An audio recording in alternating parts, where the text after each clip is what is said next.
Rachel Hartford's hands shook as she stepped off the stagecoach into Wyoming dust, her daughter's silent tears soaking through her worn dress. She had $3, 2 starving children, and nowhere left to run. Every woman in Carbon County had tried to win James Coleman's heart flowers, pies batting eyelashes all sent away with cold refusals. But Rachel didn't bring sweetness. She walked straight to the notorious rancher, looked him dead in the eye, and asked the one question that would crack open the fortress he'd built around his heart.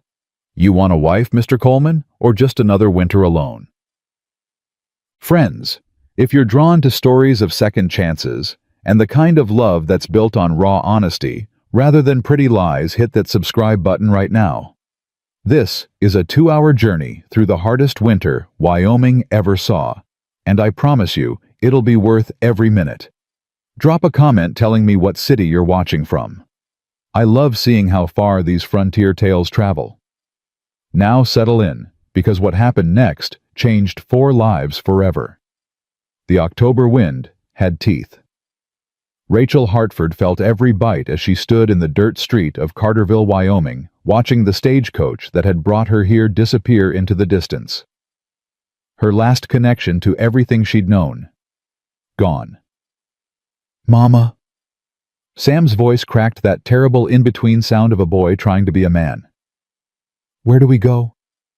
She didn't answer. Couldn't. Because the truth was, she didn't know.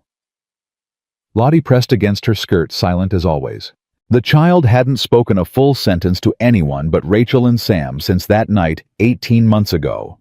The night Daniel had bled out in a Denver alley while his daughter watched from the wagon. "Mrs. Hartford."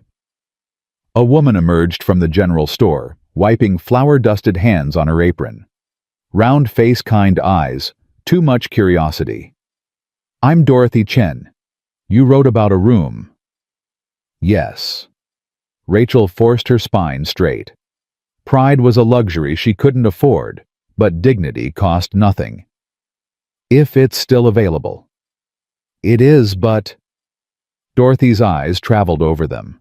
The mended dress, the children's 2 thin frames, the single carpet bag that held everything they owned. "I'll be honest with you. The room's $5 a week. That includes breakfast but nothing else." $5. Rachel had 3. "I'll have it by week's end," she said. "I'm looking for work." Dorothy's expression shifted to something like pity. "There's not much work in Carterville for a woman alone. Mrs. Patterson needs laundry done, but she only pays in meals. The saloon's always hiring, but—" "No." The word came out sharp. Rachel softened it. "Thank you, but no." "Then I don't rightly know what to tell you." Dorothy glanced at the children. "There's the boarding house for now. First night's on the house, but after that—" "Mrs. Chen." A man's voice, rough as gravel. "Your husband needs help with that flour delivery." Dorothy's face brightened. "Oh, Pete, thank goodness. These sacks are too heavy for—" She turned back to Rachel. "Come on then, let's get you settled." But Rachel wasn't looking at Dorothy anymore. Across the street, leaning against a fence post, like he'd been carved from the same wood, stood a man. Tall, maybe 35. Face weathered by sun and harder things. He wore his hat low, but she could feel his eyes on her. Measuring, assessing. "That's James Coleman," Dorothy said quietly, following her gaze. "Calls himself Cole. Owns the biggest spread outside town." "Is he married?" Dorothy laughed. "Cole Coleman? Lord, no. Every eligible woman in 3 counties has tried. He sent Sally Morrison home in tears, told Widow Brennan she was too old to learn ranching, and when the banker's daughter brought him a cake, he fed it to his hogs." Rachel watched him. He hadn't moved, but his attention had shifted. Now he was looking at Sam, who stood protective beside his mother. Then at Lottie, who'd found a stick and was drawing patterns in the dirt. "Why?" Rachel asked. "Why what? Why does he refuse them all?" Dorothy shrugged. "Some say a woman broke his heart years back. Some say he's just mean-spirited. I say he's forgotten how to be human. Man's been alone on that ranch for near a decade. Built it himself, talks to no one, comes to town once a week for supplies and nothing more. Rachel made a decision. The kind of decision born from having no other choices. "Watch my children," she said, handing Dorothy her bag. "What? Where are you?" But Rachel was already walking. Her boots kicked up dust as she crossed the street. She felt eyes on her, the whole town watching. Good. Let them watch. She'd learned in Philadelphia that witnesses made people behave. And she'd learned in the months since Daniel's death that sometimes the only way through was forward. Coleman straightened as she approached. Up close, he was bigger than she'd thought. Broader. The kind of man who'd spent years doing hard labor. His hands were scarred, his face unreadable. "Mr. Coleman," she said. "Ma'am." His voice matched his appearance, rough, unused to conversation. "My name is Rachel Hartford. Those are my children, Samuel and Charlotte. We arrived today from Denver." He said nothing, just waited. "I'm looking for work," she continued. "Dorothy Chen says there isn't much available for a woman alone." "That's true. I'm a hard worker. I can cook, clean, mend, manage accounts. I taught school for 2 years before I married.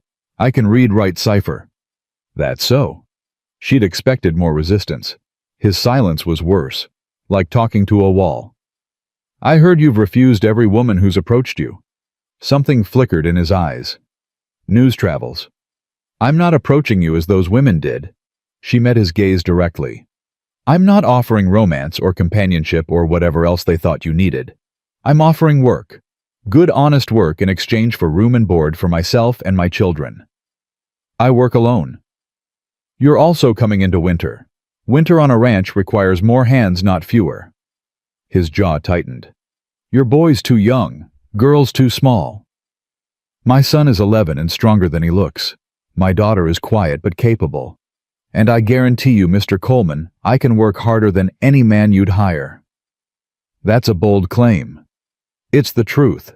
Because I don't have the luxury of pride anymore. I have 2 children who need feeding. I've got $3 to my name and nowhere to go if you say no." She saw it then, the crack in his armor. Just for a second something moved behind his eyes. "Why me?" he asked. "There are other ranchers. Pete Sawyer drinks. Bill Harrison already has a full crew. Jack Brennan." She'd heard about Brennan. "Is a man I'd sooner starve than work for." Smart. "And you," she continued, "are the only man in this town who hasn't tried to charm me, offer me false comfort, or look at me like I'm a problem to be solved. You look at me like I'm a person, someone who might be useful." He studied her for a long moment. "You're saying you want business, not charity." "Yes." "And your children understand that?" "They understand survival, Mr. Coleman. We've been doing it for 18 months. Across the street, Sam had moved closer, ready to defend his mother if needed. Lottie still drew in the dirt, but her eyes kept darting up, watching. "Your husband," Coleman said. "How'd he die?" The question was blunt. Anyone else would have called it rude. Rachel appreciated the directness. "Murdered. Robbery. Denver." "I'm sorry." "I don't need sorry. I need work." His mouth almost twitched. Might have been the start of a smile. "You're plain spoken. I don't have time for anything else." He pushed off the fence post. "My ranch is 7 miles out, isolated. Nearest neighbor is 4 miles. No school nearby, no church, no women's social clubs." "Good." That did make him pause. "Good. I've had enough of neighbors and their opinions, churches and their judgment, social clubs and their pity. Isolation sounds perfect." He looked at her children again. "The boy, he know how to work. He's learning, fast." "The girl, she always that quiet." Rachel's protective instinct flared. "She speaks when she needs to." "Didn't say it was bad. Just asking." "Charlotte saw her father killed," Rachel said quietly. "She hasn't been the same since, but she's not broken, Mr. Coleman. Just careful." He nodded slowly. Something in his face softened. "I understand, careful. For a moment, they just stood there. Two careful people, each carrying damage, assessing whether trust was possible. "I'll pay room and board," he said finally. "Food, shelter, protection. In exchange, you keep house-cooked meals, tend what needs tending. The boy works with me, learns ranching. The girl does what she can." "For how long?" "1 month trial. After that, we reassess.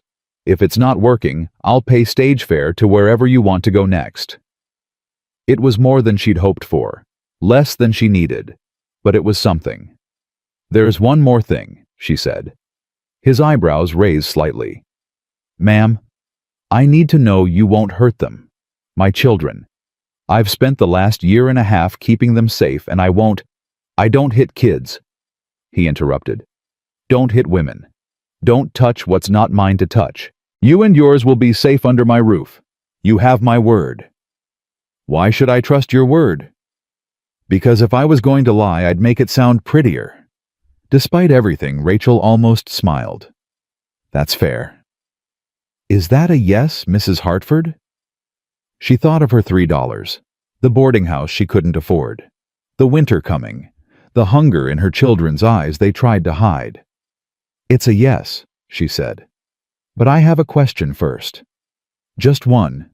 Do you want a wife, Mr. Coleman? Or just another winter alone?" The words hung in the cold air between them. His face went carefully blank. "That's a strange question." "It's the only question that matters, because every woman in this county has tried to win your heart. I'm not interested in your heart, but I need to know what you're really looking for." "I'm looking for help with the ranch." "No." She shook her head. "You're looking for something else. Maybe you don't even know what, but I need to understand before I bring my children into your home." He was quiet for so long she thought he wouldn't answer. Then, "I don't want a wife. I had that once. Didn't end well." "What do you want?" "Not to be alone," he said finally. "But not to be hurt either. So I stay by myself. Safer that way." "Lonelier too." "Loneliness doesn't betray you." Rachel understood that. God, did she understand that? No, it just kills you slower. Their eyes met. In that moment, she saw past the roughness, the walls, the decade of isolation. She saw someone like her. Someone who'd survived something terrible and decided safety was worth the cost of connection. 1 month, he said again. Business arrangement. Nothing more. Nothing more, she agreed, but they both knew it was a lie.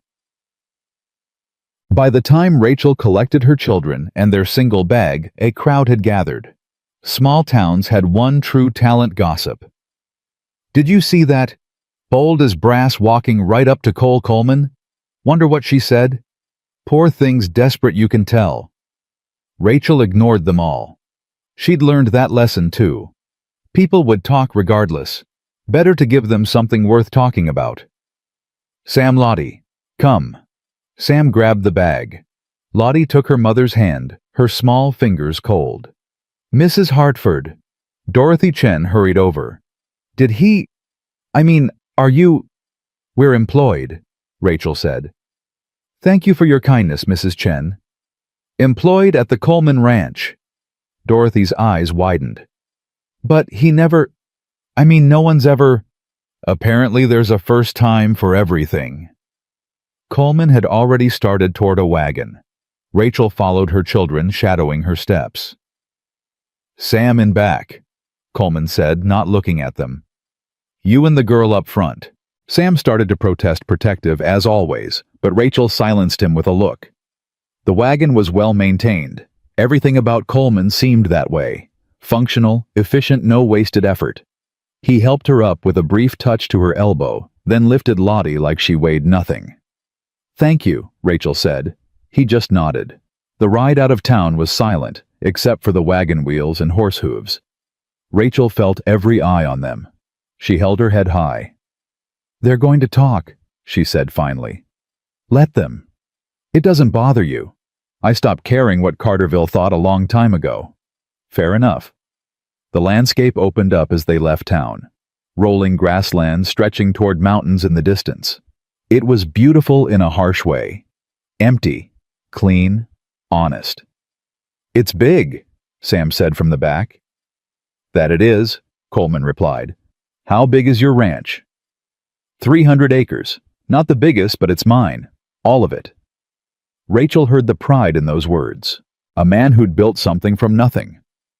"What do you raise?" she asked. "Cattle mostly. Some horses.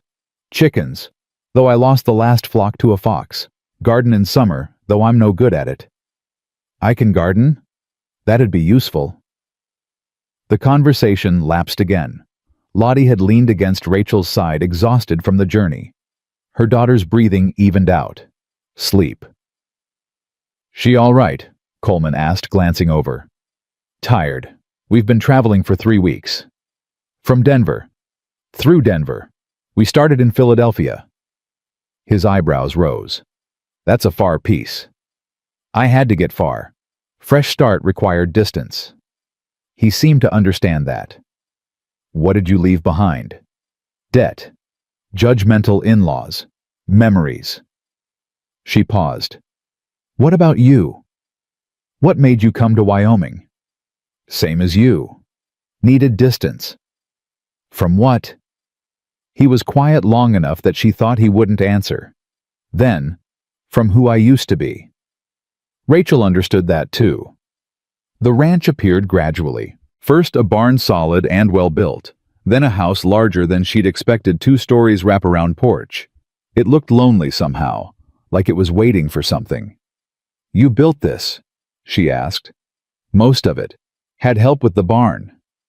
"It's impressive." "It's shelter." But it was more than that. She could see it in the careful construction the thought put into placement and design. This wasn't just a house. It was a hope once. A dream that hadn't quite died, just been abandoned. Coleman pulled the wagon to a stop. "Welcome to the Coleman Ranch." Sam jumped down, looking around with wide eyes. Rachel gently woke Lottie, who blinked sleepily. "Come on, sweetheart. We're here." Here was such a relative word. They were somewhere, certainly. Whether it was home remained to be seen. Coleman lifted down their bag. "I'll show you the house, get you settled." "Thank you." The inside was clean, but sparse. A man's space functional without comfort. The kitchen was well equipped, the furniture sturdy if dust-covered. "Upstairs," Coleman said, leading them up. 3 bedrooms, mine's at the end. You and the girl can take this one." He opened a door to a decent-sized room with a large bed. "Boy can have the smaller one next door." Sam peeked into his room. Rachel watched his face transform. "My own room." "That's right." "I've never—" Sam stopped himself. "Thank you, sir." "Thank me by working hard."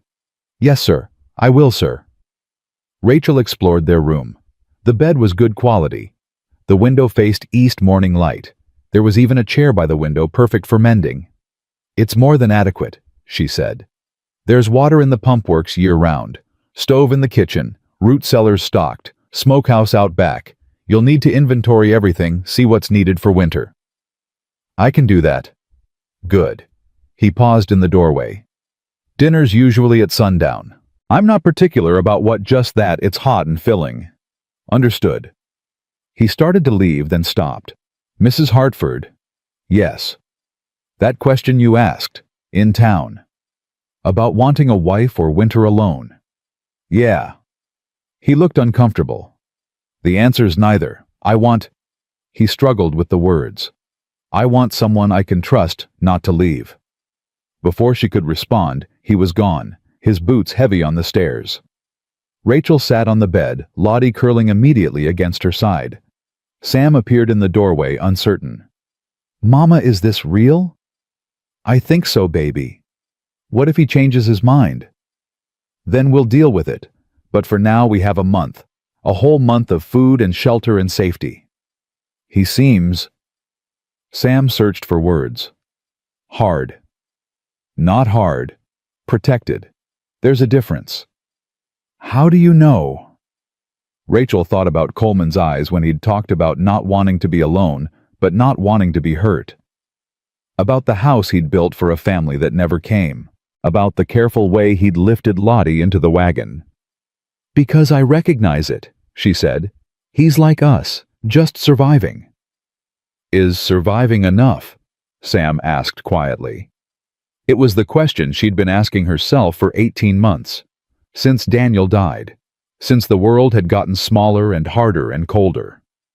"For now," she said, "for now, surviving is enough." But as she held her children and looked around the room, their room at least for a month, she wondered if maybe surviving could become something more. If maybe this hard, careful man and her broken little family might find a way to do more than just endure. Outside, she heard Coleman moving around. Purposeful. Steady. The sound of someone who'd learned to do everything alone. Rachel closed her eyes. "God," she whispered, "if you're listening, let this work. Let us stay. Let him be who I think he is." Lottie stirred. "Mama, I like it here." It was the most her daughter had said in weeks. "I like it too, baby." And maybe, just maybe, that was enough to start with. Rachel woke before dawn. Old habit. The kind burned into you when survival depends on being one step ahead of disaster. The room was dark cold. Lottie slept curled against her like a comma, small and warm. Through the thin walls, Rachel heard nothing. Coleman was either still asleep or already gone. She slipped from bed, careful not to wake her daughter. Her feet found the cold floor, and she dressed quickly in the darkness. The same mended dress, the same worn boots. Tomorrow she'd need to assess their clothing situation. Winter was coming, and what they had wouldn't be enough. Downstairs the kitchen was empty, but felt recently occupied. The stove still held warmth. A coffee pot sat on the surface half full. Coleman had been here. Rachel found wood stacked neatly by the stove and built up the fire. While it caught, she explored the pantry and root cellar by lamplight. He hadn't exaggerated about being stocked. Flour, cornmeal, dried beans, preserves in neat rows. Potatoes and onions in bins. Smoked meat hanging in the shed. This was a man who understood preparation. She was pulling out ingredients for breakfast when boots sounded on the porch. Coleman entered, hat dusted with frost. "You're up early." "Habit." "Good habit." He hung his hat. "Stock's fed. Was going to start breakfast, but—" "I'll do it. That's what you hired me for." He nodded, moving to wash his hands at the pump. "Boy still sleeping?" "Yes. Should I wake him?" "Let him rest another hour. He'll need his strength." Coleman sat at the table. "You know your way around a kitchen. I managed a household for 7 years, Mr. Coleman. I think I can handle breakfast." "Fair enough." She worked efficiently, mixing biscuit dough, frying salt pork, setting coffee to boil. He watched in silence. Not uncomfortable, just present. "You sleep all right?" he asked finally. "Well enough. The bed's good." "It should be. Built it myself." "You built the furniture too?" "Most of it. Winters are long. A man needs projects." Rachel slid biscuits into the oven. Winters in Philadelphia were cold, but not like this, I'd imagine. "Nothing's like winter here. You'll see." It sounded like a warning. Sam appeared in the doorway, hair sticking up, eyes uncertain. "Mama." "Good morning, baby. Come sit." "I'm not a baby," Sam muttered, but he obeyed. Coleman studied him. "You sleep?" "Yes, sir." "Good. After breakfast you're with me. We're mending fence on the north pasture." Sam straightened. "Yes, sir." "You know anything about fence work?" "No, sir. But I can learn." "That's the right answer." Coleman turned to Rachel. "The girl, Lottie, will help me here. Inventory, cleaning, organizing." "She talk yet?" Rachel's hand tightened on the spatula. "When she's ready." "Didn't mean offense. Just asking." "She talks to me and Sam. That's enough for now." Coleman nodded slowly. "My nephew was like that after his mother died. Took him near 2 years to speak to anyone else. Then one day he just did. The information surprised her. You have a nephew. Had. He's grown now, moved to California. But yeah, I understand quiet children. Lottie appeared then as if summoned by the conversation. She stood in the doorway clutching her cloth doll, watching Coleman with wide eyes. Morning, Charlotte, he said quietly. Lottie didn't respond, just moved to her mother's side. It's all right, Rachel murmured. Mr. Coleman's not going to hurt you. Never, Coleman said. He stood moving deliberately to give the child space. I'm going to wash up. Be back in 5. After he left, Rachel knelt beside her daughter. Lottie, look at me. The child's eyes met hers. We're safe here. Do you understand Mr. Coleman's not like... She couldn't say the name, couldn't bring that night into this kitchen. He's not going to hurt us. Lottie nodded slowly. You don't have to talk to him, but you don't have to be afraid either. Another nod. Good girl. Breakfast was quiet, but not tense. Coleman ate with focus, not wasting time. Sam copied him, trying to match the man's economy of movement. Lottie picked at her food until Rachel gave her a look, and she ate properly. Mrs. Hartford, Coleman said, pushing back his plate. That was good, real good. Thank you. Been a while since I had a hot meal I didn't cook myself. He stood. Sam, get your coat. Time to work. Yes, sir. Sam jumped up eager. And Sam? Sir. You call me Cole. Mr. Coleman is too formal for men working side by side. Sam's face lit up. Yes, Cole. After they left, Rachel and Lottie cleaned the kitchen in companionable silence. Then they started the inventory Cole had requested. Every shelf, every bin, every jar. Rachel made lists in her careful hand, noting what was plentiful and what they'd need before winter truly hit. Mama, look! Lottie held up a jar of preserves. Peaches. We'll save those for something special. Christmas? The word hit Rachel like a fist. Christmas. She hadn't thought that far ahead. Hadn't let herself imagine still being here in 2 months. Maybe, she said carefully. We'll see. They worked through the morning. Around noon, Rachel made sandwiches and sweet tea. She found Cole's work gloves by the door and used them to gauge where he and Sam might be. The north pasture, he'd said. She had no idea where that was. Lottie, stay here. I'm going to bring the men their lunch.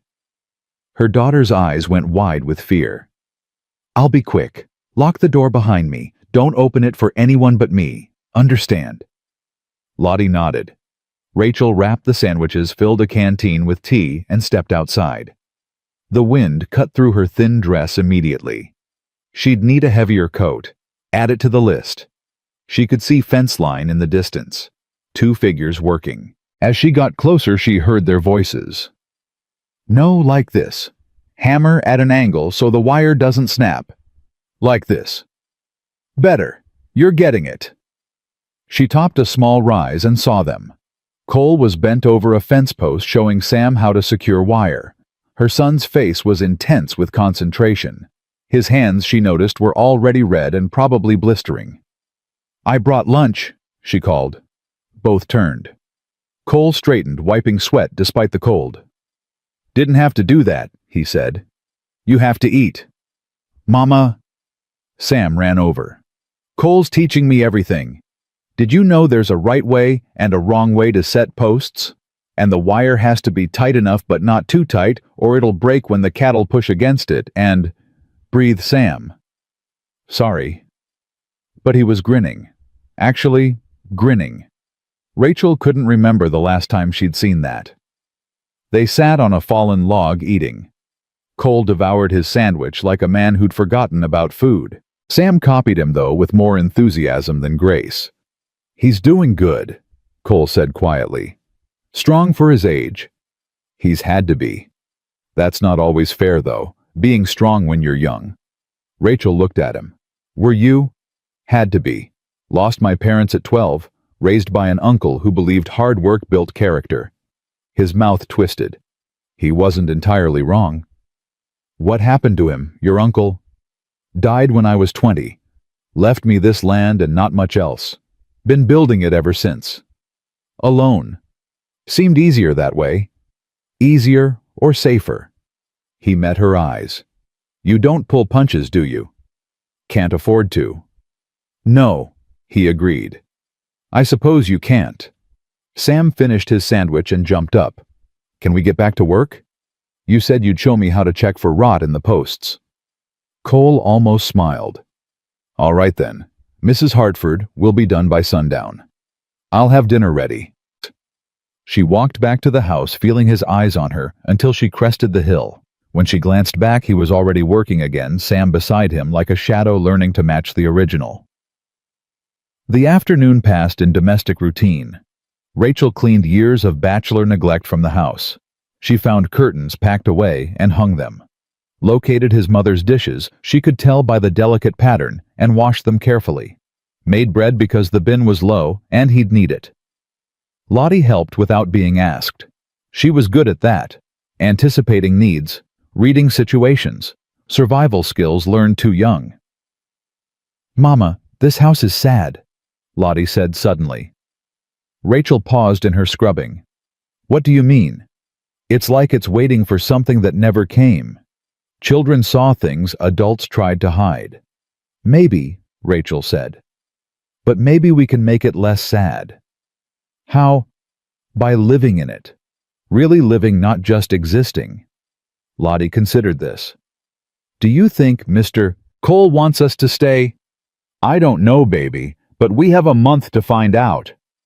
The sun was setting when the men returned. Rachel heard them on the porch. Cole's deep voice and Sam's higher one discussing fence posts and cattle and tools. Normal things. Father-son things. Her chest tightened. They came in stamping dirt from their boots. Sam's face was flushed with cold and pride. Cole looked tired but satisfied. Wash up, Rachel said. Dinner's almost ready. Yes, ma'am, they said in unison. At the table, Sam couldn't stop talking. And Cole says next week he'll teach me to ride properly, not just sitting on a horse, but really riding. And did you know? Cattle can smell water from a mile away. And there's a whole system for rotating pastures so the grass doesn't get overgrazed. Sam, Rachel interrupted gently, let Mr. Cole eat. It's fine, Cole said. Boy's got enthusiasm. That's good. I've never worked so hard, Sam admitted. My hands hurt. Let me see. Sam held out his palms. Raw blistered the beginning of calluses. You should have said something, Cole said, frowning. I didn't want you to think I couldn't handle it. Blisters mean you're working. They'll toughen up. He looked at Rachel. You got any salve? I'll make some after dinner. There's some in the barn. Old recipe my uncle used. Works better than anything. He turned back to Sam. Tomorrow we'll wrap your hands before we start. No point in making them worse. But we're still working tomorrow. Course, fence doesn't mend itself. Sam beamed. After dinner, Cole disappeared to the barn and returned with a tin of strong-smelling salve. He sat at the table with Sam applying it to the boy's hands with surprising gentleness. This'll sting at first, he warned. Sam hissed, but didn't pull away. You did good today, Cole said quietly. Real good. Most boys your age would have quit after the first hour. I've quit too many things, Sam said. After Pa died, I couldn't protect Mama or Lottie. I couldn't keep us from losing everything. I couldn't make the bad things stop happening. Cole's hands stilled. Boy, you were 9 when your father died. None of that was your job. But I'm the man now. I should... You're a boy learning to be a man. There's a difference. Cole finished bandaging one hand, started on the other. Being a man isn't about never failing. It's about getting back up. And from what I can see, you've gotten up more times than most adults I know. Sam's eyes were wet. Really? Really? Your mother raised you right. You work hard, you don't complain, you try to protect your family. Those are man qualities. The rest just takes time. Rachel, standing at the sink washing dishes, felt her throat tighten. This hard, isolated man was giving her son something precious. Permission to be young. Permission to learn. Permission to not carry the world alone. "Thank you," Sam whispered. "Welcome. Now get some sleep. Tomorrow comes early." After Sam went upstairs, Cole helped Rachel clean up. They worked in silence until everything was done. "You didn't have to do that," she said finally.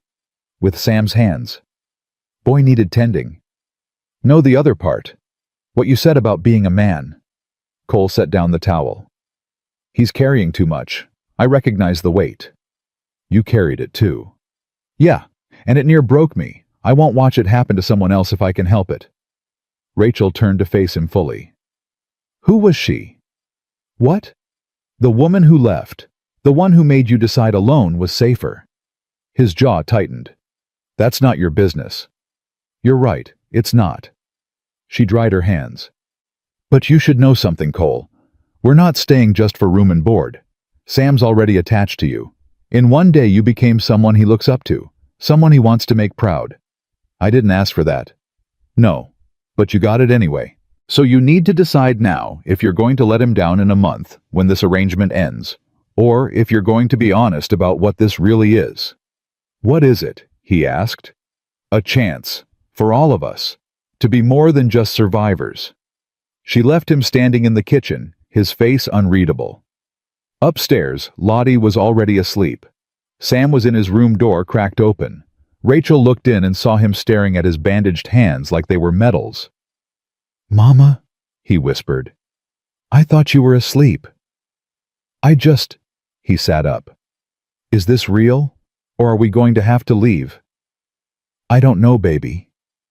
I like it here. I like Cole.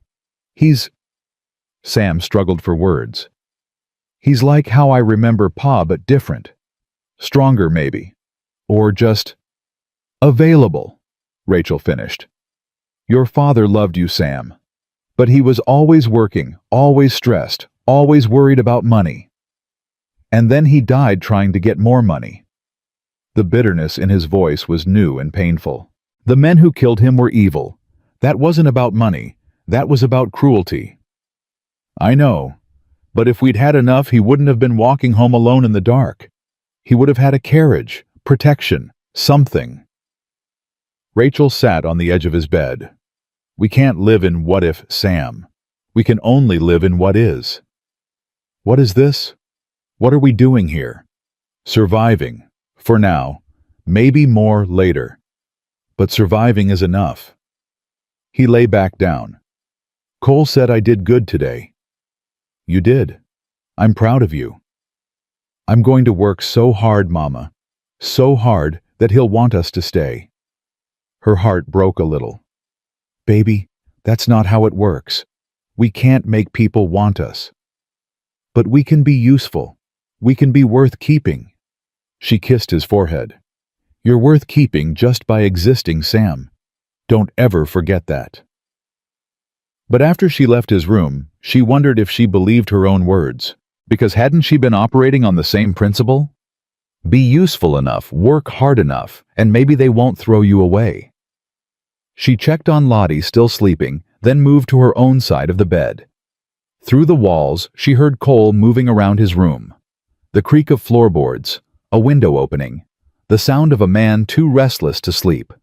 Join the club, she thought. The next few days fell into rhythm. Cole and Sam worked from dawn to dusk. Rachel and Lottie managed the house and slowly transformed it from a space into a home. Meals were quiet but comfortable. Evening chores became routine. On the third day, Cole taught Sam to shoot. "It's a tool," he said, handing the boy a rifle. "Like a hammer or a saw. You respect it, learn it, master it, but it's just a tool." "Yes, sir." "And if you ever point it at something, you better be ready to pull the trigger. Hesitation gets people killed." Sam's face paled. "Have you killed people?" "One. During the war. Don't like to think about it much." "Was it hard?" "Yes, and it should be. Day it gets easy is the day you've lost something important. They practiced for 2 hours. Sam was a natural, his hands steady, his focus intense. When he hit 3 targets in a row, Cole actually smiled. "You've got good instincts," he said. "Trust them." That evening, Rachel found Cole on the porch, smoking a hand-rolled cigarette. "I didn't know you smoked," she said. "I don't. Mostly. Just when I'm thinking." "What are you thinking about?" He took a long drag. "Your boy asked me today if I had children of my own." "What did you tell him?" "The truth. That I don't. That I was supposed to, but things didn't work out that way." Rachel leaned against the porch rail. The sun was setting, painting the sky in shades of orange and purple, beautiful and cold. "Her name was Elizabeth," Cole said suddenly. "We were engaged. I built this house for her. For us. For the family we were going to have." "What happened?" "She left, met a cattle buyer passing through town, richer, more charming, heading to San Francisco. She went with him. No goodbye. No explanation. Just gone. I'm sorry. I'm not asking for sympathy. Just explaining why I am the way I am. You don't have to explain yourself to me. Maybe not. But you asked me to be honest about what this is. So I'm being honest. Elizabeth leaving taught me that people don't stay. That loving someone just gives them power to hurt you. So I stopped loving. Stopped trying. Stopped wanting. Until we showed up." He looked at her then. Really looked. "Until you showed up and asked me the one question I couldn't answer." "Do you have an answer now?" "No. But I'm starting to think maybe I asked the wrong question." "What do you mean?" "I was asking myself what I wanted. But maybe the real question is what I'm brave enough to want." Rachel understood that. God, did she understand that? "I'm not her," she said quietly. "Elizabeth, I'm not going to leave for someone better." "How do you know?" "Because there isn't anyone better. There's just different. And different doesn't interest me anymore. I'm too tired to start over again somewhere else. To learn new rules, new people, new survival strategies." "So you're staying out of exhaustion." "I'm staying because this feels right. Because Sam smiles again. Because Lottie drew a picture today, first time since Daniel died. Because I wake up without dread. That's enough reason." Cole stubbed out his cigarette. "It's been 3 days, Rachel." The use of her first name startled her, made something warm bloom in her chest. "I know. But I've learned to trust my instincts fast. Slow decisions got me hurt before." "What are your instincts saying?" She met his eyes. "That you're scared. That you want us to stay, but you're preparing for us to leave. That you're already building walls even as you're teaching my son to be a man." "You see too much." "I've had to. Survival requires observation." He was quiet for a long moment. Then, "What if I asked you to stay, not for a month, longer, through winter at least?" Her heart skipped. "Are you asking?" "I'm thinking about it." "Think faster. Winter's coming and I need to know if we're preparing to stay or preparing to leave." "Fair enough." He turned to face her fully. "Stay. Through winter. We'll figure out spring when it comes." "That's not much of a commitment." "It's all I've got right now." Rachel considered. 3 days ago she'd had nothing. No home, no hope, $3 and 2 hungry children. Now she had a roof, food safety, and a man offering winter. "All right," she said. "Through winter." Just like that. "What else do you want me to say?" Most women would want more. Promises, declarations, certainty.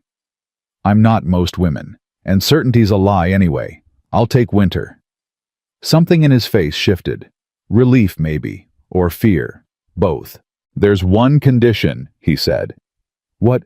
"The town's going to talk. About you being here. About us. It'll get ugly. Let it. They'll call you my mistress. Say worse things about the children. Sam especially. They'll make assumptions. Then we'll prove them wrong. How?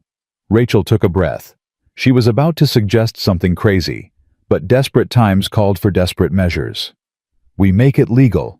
Get married. Quietly, quickly, just for appearance. Paper arrangement, nothing more. But it protects the children from gossip and me from judgment. Cole stared at her. You're proposing a marriage of convenience? I'm proposing a practical solution to a social problem. You need help through winter. I need safety and legitimacy. Marriage solves both. That's the most unromantic proposal I've ever heard. Good, because I'm not offering romance. I'm offering partnership. He laughed. Actually laughed. The sound was rusty, unused, but genuine. You're something else, Rachel Hartford. Is that a yes? It's a, let me think about it. Think fast. First, snow's coming soon, and I'd rather be married before we're snowed in. She left him on the porch, his laughter following her inside. Upstairs, she found Lottie awake, drawing by lamplight. Mama, look! She held up the paper. It was a picture of 4 people. A woman, 2 children, and a tall man. They stood in front of a house with mountains behind them. Everyone was smiling. That's beautiful, baby. Is that us? Lottie nodded. Our family. We're not exactly a family, sweetheart. We are. Lottie's voice was firm, certain. Cole fixed Sam's hands. You made him laugh. He looks at us like Pa used to look at us, before. Before Daniel got stressed and distant. Before money became more important than presents. Before everything went wrong. Do you like it here? Rachel asked. I love it here. Can we stay forever? I don't know about forever, but maybe through winter. Winter's a long time. Yes, it is. Lottie went back to her drawing, adding details. A chimney with smoke. Curtains in windows. A dog, they didn't have a dog, but children added what they wanted, not just what they had. Rachel watched her daughter and felt something she hadn't felt in 18 months. Hope. Not the desperate, clawing kind that came from having no other option, but the real kind. The kind that believed tomorrow might be better than today. Downstairs, she heard Cole come in from the porch, his boots on the floor, the sound of him banking the fire for the night. Routine sounds, home sounds. She thought about her crazy proposal. Marriage. To a man she'd known less than a week. It was insane, but no more insane than dragging her children across the country with $3 and a prayer. No more insane than asking a strange man for help in front of the whole town. She'd been doing insane things for months. This was just one more. The question was whether Cole was insane enough to say yes. She'd find out soon enough. Cole's answer came at breakfast 2 days later. Rachel was flipping Johnny cakes when he cleared his throat. Sam and Lottie were still upstairs getting dressed. About what you said. On the porch. Her hand stilled on the spatula. Yes. I thought about it. And it makes sense, practically speaking. She turned to face him. That's not an answer. Yes. He met her eyes. Yes, I'll marry you. For the winter. For appearances. For the children. Not for me. I don't know you well enough to marry you for you. The honesty stung, but she appreciated it. Fair enough. When? Today. Before I change my mind. Today. Her voice cracked. Cole, that's... You said first snow's coming. You were right. I can smell it. We go today or we wait weeks. He was right. The air had that heavy quality, that peculiar stillness that came before a storm. What about the children? Bring them. They should be there. And the town people will talk. Let them. They were already talking. At least now they'll have facts to gossip about instead of speculation. Sam appeared in the doorway. Talk about what? Rachel and Cole exchanged glances. Your mother and I are going to town today, Cole said carefully. We have business with Judge Harper. What kind of business? The marrying kind. Cole said bluntly. Your mother's agreed to become Mrs. Coleman, for practical reasons, to protect all of you from gossip and give us legal standing as a family unit. Sam's eyes went wide. You're getting married today. If that's all right with you, Cole said. Are you asking my permission? You're the man of your family. Your opinion matters. Sam looked at his mother, then at Cole, then back. Do you love each other? Rachel opened her mouth, but Cole spoke first. I respect your mother. I like having you and your sister here. Love takes time and we don't have that yet, but respect and partnership, those we've got. That's enough to build on. Pa loved Mama, Sam said quietly. And then he died and we had nothing. Maybe respect lasts longer than love. The wisdom in that statement from an 11-year-old broke Rachel's heart. Maybe it does, Cole agreed. So what do you say? Do I have your blessing? Sam straightened. Yes, sir. You do. Good. Go wake your sister. We leave in an hour. After Sam thundered upstairs, Rachel turned to Cole. That was well done. He deserved honesty. Most men wouldn't have asked his permission. Most men don't understand what it's like to be 11 and responsible for everything. I do. She studied his face. You really were alone at 12. 11. My uncle took me in at 12. The year between was... He stopped. Doesn't matter. Point is, Sam's carrying weight.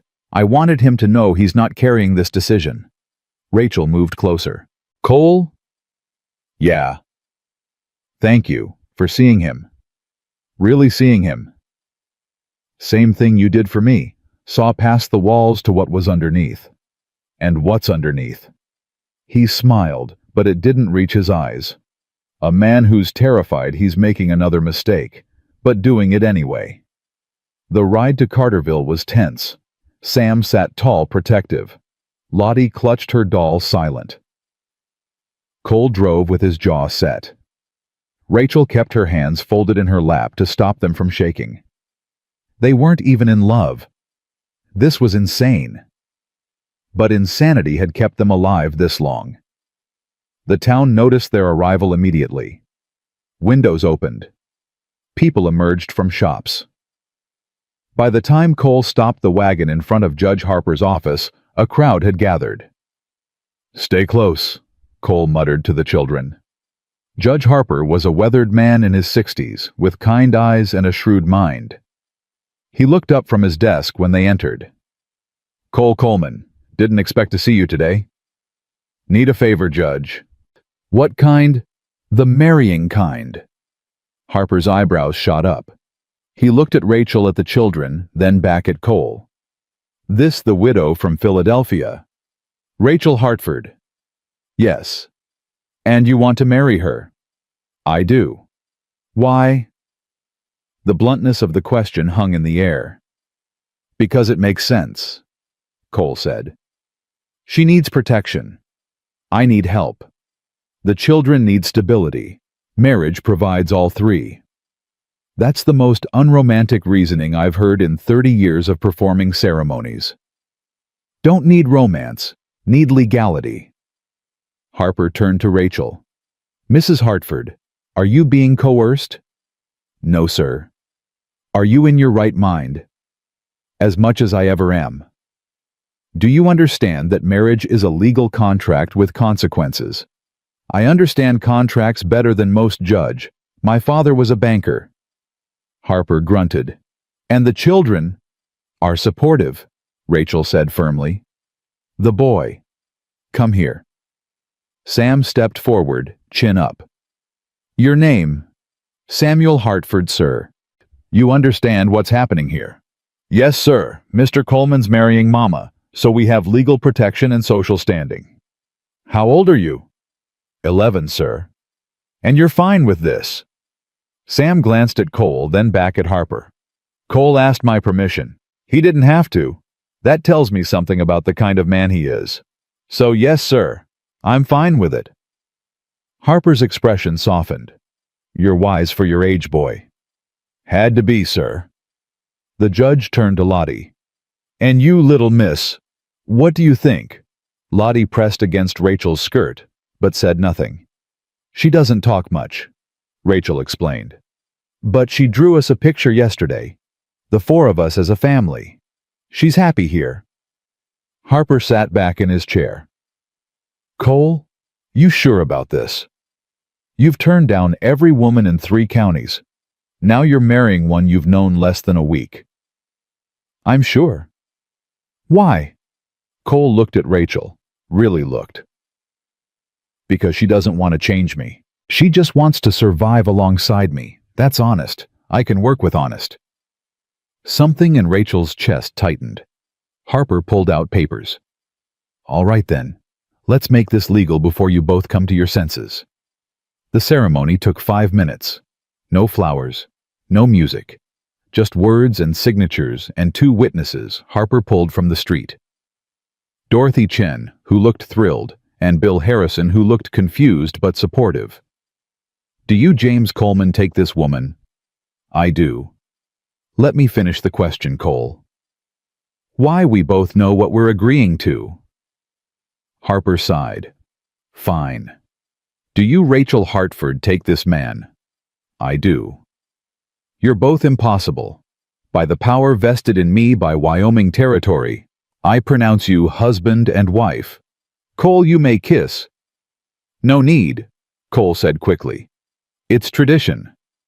We're not traditional. Rachel felt her face heat. Everyone was watching, waiting. It's fine, she said quietly. We don't need. Cole leaned down and kissed her. Brief, chaste.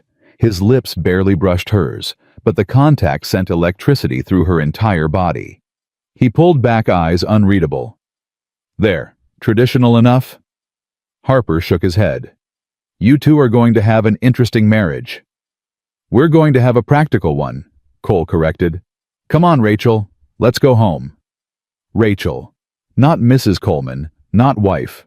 Rachel. She liked that. Outside, the crowd had grown. Dorothy Chen grabbed Rachel's arm. Oh, honey, congratulations. I knew when I saw you two together that first day. Thank you, Mrs. Chen. You'll have to come to tea. The ladies will want to meet you properly now that you're one of us. Perhaps. After we settle in. A man pushed forward. Older, rough-looking with mean eyes. Well, well. Cole Coleman finally found someone desperate enough. Cole stiffened. Move along, Brennan. That's no way to talk to your neighbor. Brennan's eyes traveled over Rachel insultingly. Philadelphia, I heard. Must have really hit hard times to marry a man like Cole. Watch your mouth, Cole said, voice dangerous.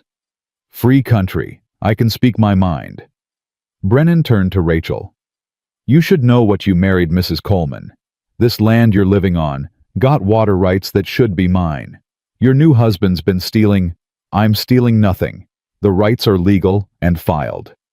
For now. But laws change, and when they do, I'll have what's mine. You'll have nothing. Brennan smiled. We'll see. Nice meeting you, Mrs. Coleman. Hope you don't get too attached to that ranch. Might not be yours much longer.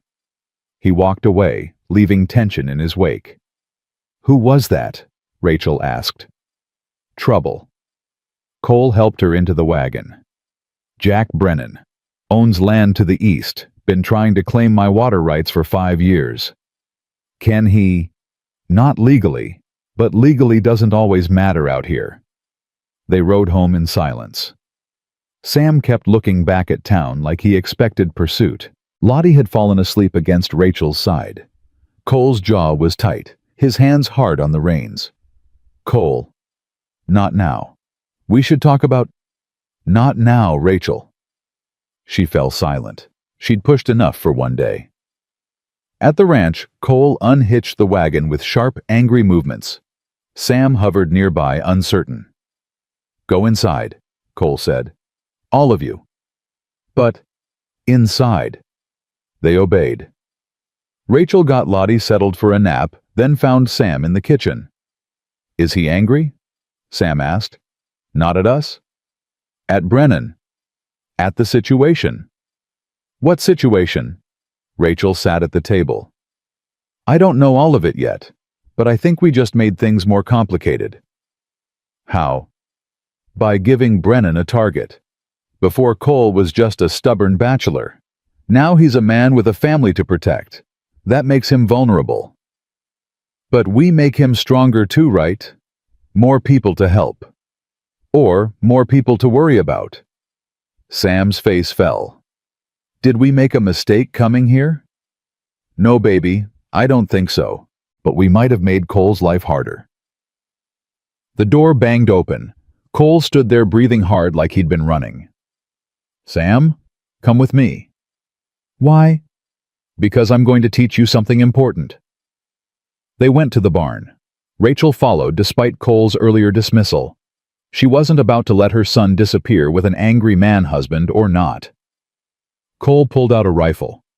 Time for a real lesson. I already know how to shoot. You know how to hit targets. Now you're going to learn how to protect your home. He set up bottles along the fence line. Brennan's not going to let this go. He sees a weakness now. You, your mother, your sister. He'll exploit it. I won't let him hurt them. I know. That's why we're doing this. Cole handed Sam the rifle. First bottle. Imagine it's a man coming for your mother. Sam's hands shook. Steady. Breathe. You're not shooting a man. You're stopping a threat. Sam fired. The bottle exploded. Good. Again. They went through all 6 bottles. Sam hit 5. Better, Cole said, but not good enough. When you're protecting someone, you don't get do-overs. Every shot counts. I understand. Do you? Cole's voice was hard. Because I need you to understand something, Sam. I married your mother today. That makes you my family now, my responsibility, and I don't take that lightly. I know. But it also makes you all targets, for men like Brennan who'll use anything to get what they want. So you need to be ready, not just capable ready. Do you understand the difference? Capable means I can do it. Ready means I will do it. Exactly. Cole reloaded the rifle. Your turn to set up targets. While Sam worked, Cole moved to Rachel. You shouldn't have followed us. He's my son. He's our son now. That's what marriage means. The casual way he said it sent a shock through her. Cole, I'm not angry at you, or him, or even this situation. I'm angry at myself. Why? Because I knew what Brennan was. I knew marrying you would give him ammunition. And I did it anyway because I wanted... He stopped. Wanted what? To not be alone anymore. Selfish reason to put you all in danger. It's not selfish to want connection. It is when it comes with consequences. Rachel grabbed his arm. Listen to me. We chose this. All of us. Sam gave his blessing. I proposed the arrangement. You're not forcing anything on us. You didn't know about Brennan. I know about dangerous men. My husband was killed by them. If I'd let fear of violence stop me, we'd still be in Denver starving. At least here we have a fighting chance. Cole looked at her hand on his arm, then at her face. You're not what I expected. What did you expect? Someone who needed saving. You don't need saving. You just need partnership. Is that so bad? No. His voice softened. No, it's not bad at all. Sam returned. Targets are ready. Good. Your mother's turn. What? Rachel stepped back. I don't... You live here now. You need to know how to defend it. Cole handed her the rifle. Basic stance. Remember what I showed you? She did. Muscle memory from the quick lesson he'd given her before the wedding. She raised the rifle, sighted, fired. The bottle remained intact. Don't think. Just shoot. She tried again. Miss. You're anticipating the recoil. Trust the rifle. Third shot. The bottle shattered. Better. Keep going. By the time she'd hit 4 out of 6, her shoulder ached and her ears rang. But something else had awakened. A sense of capability. Of not being helpless. You're a natural, Cole said. No, I'm motivated. There's a difference. That night, dinner was quiet.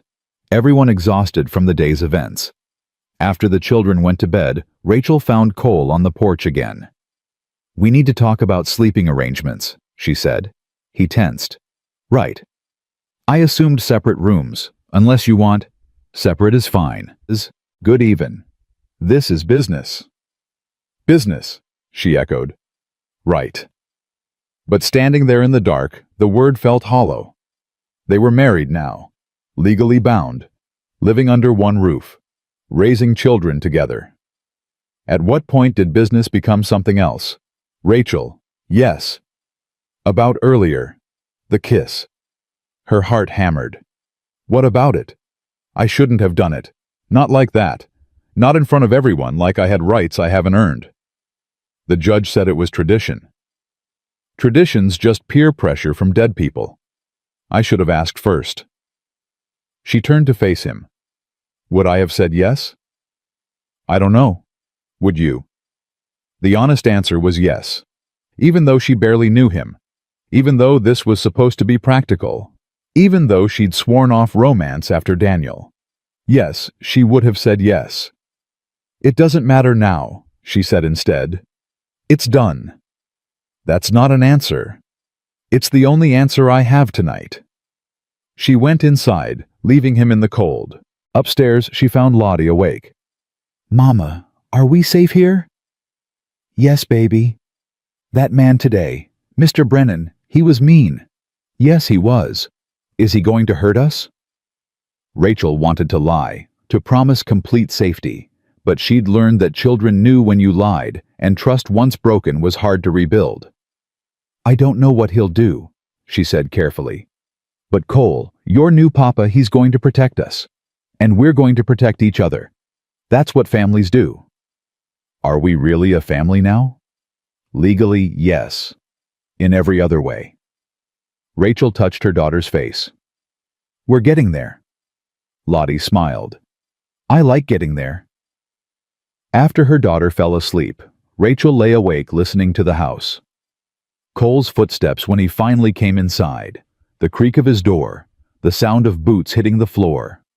Her husband was 20 feet away, a man she'd married for practical reasons, a man who'd kissed her like it meant nothing and something simultaneously, a man who was teaching her son to be strong and her daughter to feel safe, a man who'd looked at her today and said, "Our son," like he meant it.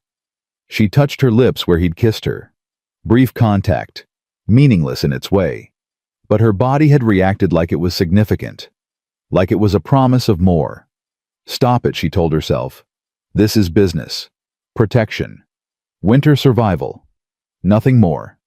But her heart wasn't listening. The next morning brought the first snow. Just flurries, but it was a warning. Winter was coming, and with it, isolation. They'd be snowed in soon, dependent on each other for entertainment, companionship, survival. The thought terrified and thrilled her in equal measure. Cole was already up feeding stock. Rachel made breakfast while Sam helped him. Lottie sat at the table drawing another picture. What are you making, baby? A family tree. For school, except we don't have school. Who's on it? Lottie showed her. You, me, Sam, and Papa Cole. And our house. And the animals. And... She pointed to a small figure. Baby brother. Rachel's breath caught. Lottie, we don't have a baby brother. Not yet. But families have babies, don't they? Sometimes, but Cole and I. How did she explain a marriage of convenience to a 6-year-old? We're not planning on babies. Why not? Because babies require, she fumbled. They require time and planning and love. Yes, love. But you love Papa Cole, don't you? Did she? Rachel had no idea. She respected him, liked him, was attracted to him, though she'd never admit it. But love. That required time she didn't have, and vulnerability she couldn't afford. It's complicated, sweetheart. Grown-ups always say that when the answer is yes, but they're scared. Out of the mouths of babes. Cole and Sam returned stamping snow from their boots. It's coming down harder, Cole said. We'll need to bring in extra wood. Maybe butcher a hog. Get ready for the long haul. How long? Rachel asked. Could be snowed in for weeks once it really hits. Maybe months. Months. Her voice rose. Trapped here. That's winter in Wyoming. You didn't know. I knew it was cold. Not that we'd be prisoners. Not prisoners. Protected. The snow keeps threats out as much as it keeps us in. Threats like Brennan. Exactly. Sam looked between them. So, we're safe once the snow comes. Safer, Cole corrected. Not invincible, but yeah, winter slows everyone down. Gives us time to prepare for spring. And in spring, Rachel asked. What happens then? We'll deal with spring when it comes. That seemed to be his answer for everything. Deal with it later. Live in the now. Don't plan too far ahead because plans fell apart anyway. Rachel understood the logic, but she'd always been a planner. The uncertainty gnawed at her. After breakfast, Cole pulled her aside. About last night. What you said about sleeping arrangements. Yes. We should probably make it look real, for the children's sake. Look real, how? Move some of your things into my room. Not you, just things. Clothes, personal items, so if anyone visits, it seems legitimate. Anyone like Brennan? Or the circuit preacher, or the sheriff, or any number of people who might stop by and expect to see a real marriage. It made sense. Practical sense. But the thought of her dresses hanging next to his shirts felt intimate in a way she wasn't ready for. All right, she said. I'll move some things. Good. He hesitated. And Rachel, thank you. For what? For not making this harder than it needs to be. For understanding what this is. Business, she said. Right. Business. But the word tasted like a lie. That afternoon, while Cole and Sam worked, Rachel moved a few dresses into Cole's room. The space was sparse, functional. A bed, a dresser, a chair. No decoration, no personality. She hung her dresses in his wardrobe. The sight of her brown calico next to his work shirts made her throat tight. They looked right together. She explored the room slowly. Found a daguerreotype in the drawer. A young woman, beautiful smiling. Elizabeth, probably. The one who'd left. Rachel stared at the image. This was the woman Cole had loved. The one who'd broken him. She was pretty in that delicate way men seem to like. Nothing like Rachel with her pragmatic features and work-worn hands. Find what you need, she spun. Cole stood in the doorway, face unreadable. I found this. He crossed the room and took the picture. Thought I'd burned them all. Is that Elizabeth? Yeah. She's beautiful. She was also selfish, manipulative, and shallow. But yeah, she was beautiful. He opened the window and threw the daguerreotype out into the snow. There. Gone. Cole, I don't need reminders of past mistakes. I've got enough to worry about with present ones. Am I a present mistake? He looked at her for a long moment. I don't know yet. Ask me in spring. Then he was gone, leaving her standing in his bedroom surrounded by their mixed belongings, wondering what the hell she'd gotten herself into. That night, Brennan's warning proved prophetic. They woke to the sound of breaking glass. Rachel's eyes snapped open. The sound of shattering glass echoed through the house, followed by shouting. Stay here! Cole's voice, sharp and commanding, came from somewhere close. She realized with a start that he was in her doorway, rifle in hand. Keep the children quiet. What's happening? Brennan, lock the door behind me. He was gone before she could respond. Lottie sat up, eyes wide with terror. Rachel heard Sam's door open. Mama, come here, now! Sam ran into the room. Rachel pulled both children close, her heart hammering against her ribs. More shouting from outside. Cole's voice, then another man's. The crack of gunfire. Mama, I'm scared, Lottie whispered. I know, baby, I know. Sam pulled away. I should help him. No. But I said no. Rachel gripped his arm. Your job is to protect your sister. That's what Cole needs from you right now. More gunfire, breaking wood, then silence. Terrible, stretching silence. Rachel's hands shook as she reached for the rifle Cole had made her practice with. If someone came through that door who wasn't her husband, she'd shoot. No hesitation. Footsteps on the stairs. Heavy. Slow. She raised the rifle, aiming at the door. Rachel. Cole's voice. It's me. Don't shoot. She lowered the weapon as he entered. Blood dripped from a cut above his eye. His knuckles were raw. Are you hurt? Not much. Brennan brought 2 men, threw rocks through the windows, tried to set fire to the barn. Did they? Got it out before it caught. They ran when I fired warning shots. Warning shots? Her voice rose. Cole, they attacked our home. Our home. He said it like he was testing the words. Yeah, they did. Sam stood. Let me see the barn. Make sure the animals are okay. Good thinking. Take the lantern. Don't go far. After Sam left, Cole sat heavily on the bed. Rachel found cloth and water cleaning the cut on his face. His eyes stayed on hers the whole time. This is my fault, he said. Stop. I brought you into this, made you a target. You gave us a home. There's always a price for safety. Price shouldn't be violence. Rachel pressed the cloth against his cut harder than necessary. He winced. Listen to me. I've lived with violence, real violence. My husband died bleeding in the street while men laughed. That was violence. This... She gestured to the broken window.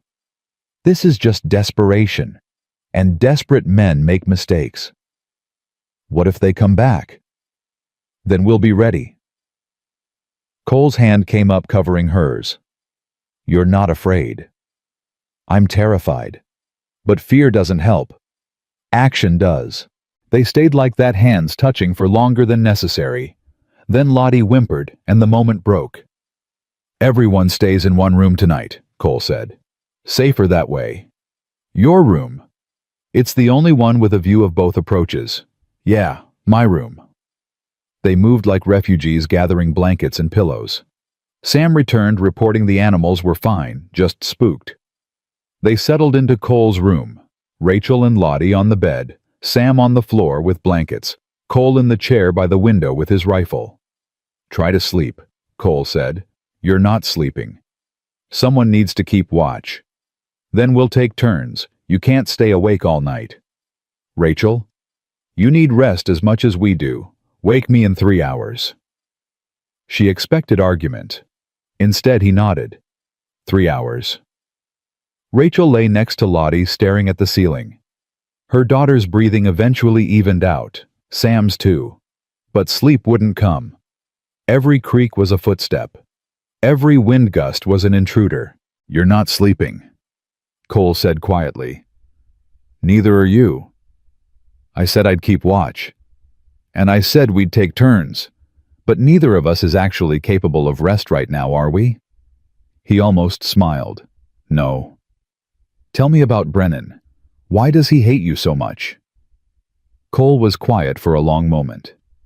5 years ago, his cattle got sick. Disease swept through his herd, killed half.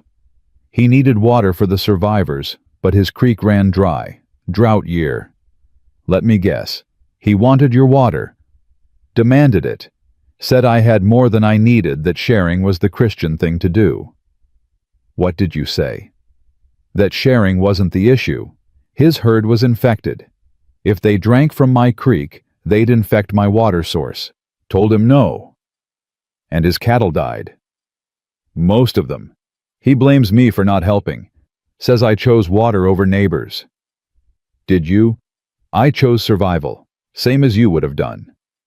Rachel thought about that. About the hard choices that came from scarcity. About how morality became complicated when resources ran thin. He's not going to stop, she said. No, he'll wait for the next opportunity, the next weakness. Then we don't give him one. Cole turned from the window. How do you propose we do that? We get help. From town. From other ranchers. We make it clear that attacking us means attacking the whole community. I've spent 10 years avoiding community. And look where that got you. Isolated. Vulnerable. An easy target.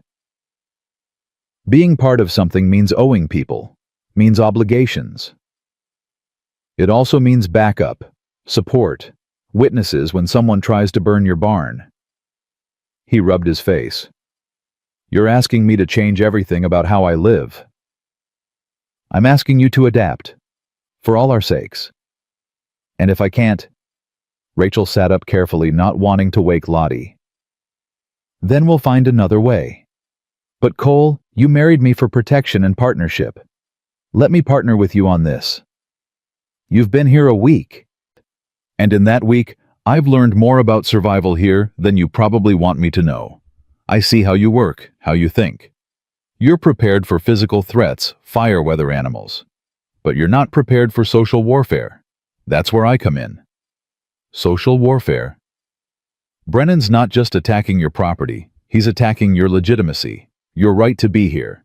If we let him control the narrative that you're a thief, a bad neighbor, a man who'd rather see cattle die than share, then you lose before the first shot is fired.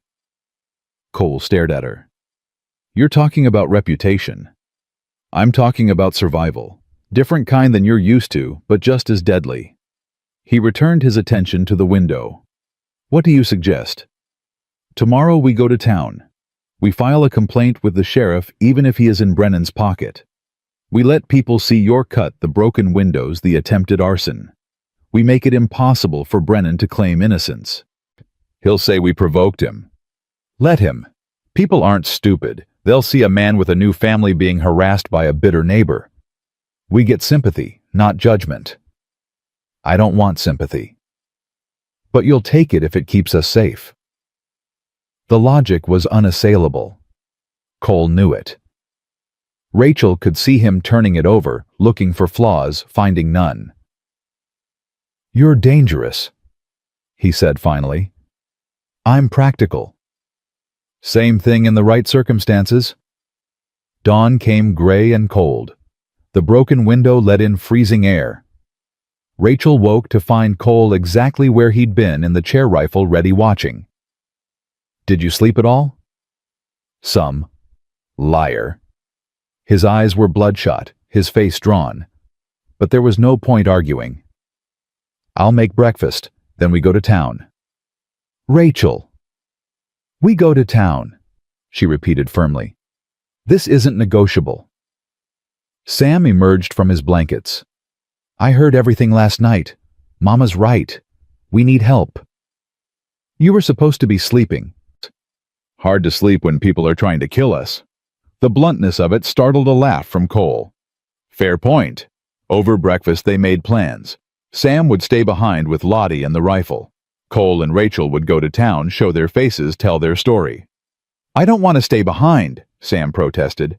I should go, be your witness. Someone needs to protect your sister, Cole said. That's not a small job, Sam. That's the most important one. Sam straightened. You trust me with that. I do. Can you handle it? Yes, sir. Good. Lock the doors after we leave. Don't open them for anyone but us. If anyone tries to force entry, you know what to do. Sam touched the rifle. I know. Rachel knelt beside Lottie. Baby, you stay with Sam. Do what he says. We'll be back before dark. Lottie's eyes were huge. Promise? I promise. Both of you. Cole crouched down too. Both of us. You've got my word. The ride to town was tense. Cole kept scanning the horizon. Rachel kept her hands folded to hide their shaking. You're scared, Cole observed. Of course I'm scared. Someone tried to burn down our home last night. But you're going anyway. Fear doesn't excuse inaction. He glanced at her. Where'd you learn to be so brave? I'm not brave. I'm desperate. There's a difference. I don't think so. Bravery is just desperation pointed in the right direction. The town was busy for early morning. People stopped to stare as they rode in. Rachel saw the moment they noticed Cole's cut face and her pale complexion. Dorothy Chen rushed over. "Lord above, what happened?" "Accident," Cole said. Rachel cut him off. "Someone attacked the ranch last night. Broke windows, tried to start a fire." Rachel. "They threw rocks at us while we slept, while my children slept. We're here to report it." The crowd that had gathered murmured. Shock, concern, anger. Rachel saw all of it. This was what she'd hoped for. Witnesses. Support. "Who would do such a thing?" Dorothy demanded. "We have suspicions," Rachel said carefully, "but we're letting the sheriff investigate." "Sheriff's useless," someone muttered. "Brennan's bought him." "Then we'll document it anyway," Rachel said louder.